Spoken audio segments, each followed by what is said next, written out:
Lorsque vous travaillez avec des grandes bases de données, il arrive régulièrement que vos segments contiennent énormément d'éléments. J'ai ici par exemple une base de données et mon segment contient toutes les communes de Belgique, donc j'en ai presque 600. Alors c'est pas très ergonomique pour l'utilisateur parce que non seulement ça prend une grande place sur l'écran, mais en plus de ça, si je veux sélectionner, je ne sais pas moi, la commune de Mettez, il faut que j'utilise l'ascenseur pour récupérer et voir où est ma commune de Mettez qui se trouve ici.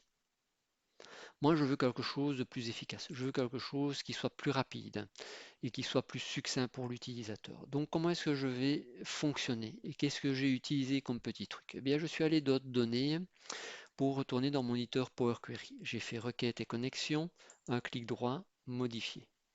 Une fois dans l'éditeur Power Query, j'ai fait ajouter une colonne.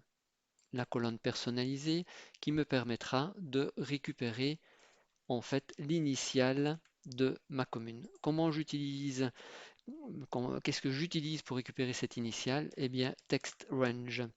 Text range va réclamer trois éléments. Le premier, c'est l'élément sur lequel je vais travailler, eh bien c'est le nom de ma commune. Ensuite, il va me dire, voilà, qu'est-ce que vous voulez récupérer comme élément, à partir de quel caractère? Alors, je veux récupérer l'initiale, donc je veux récupérer le premier caractère, mais il faut savoir que dans Power Query, souvent, les positions commencent à 0 et pas à 1. Donc, si mon initiale, là où je travaillerai en Excel, je dirais à 1, eh bien non, ici en Power Query, je dis c'est la position 0. Et je veux récupérer combien de caractères? Comme c'est l'initiale, je veux récupérer qu'un seul caractère, donc je mets 1. Je ferme ma parenthèse, je valide. Et donc j'ai bien ici donc une nouvelle colonne avec mes initiales. Et par exemple, pour Anvers, ça commence bien par A.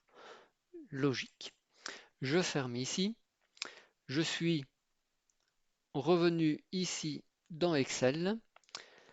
Je vais dans Analyse du tableau croisé dynamique. J'insère un segment et je lui dis je veux récupérer mon segment initial. Je le mets au bon endroit. J'augmente le nombre de colonnes pour pouvoir visualiser toutes mes lettres de l'alphabet.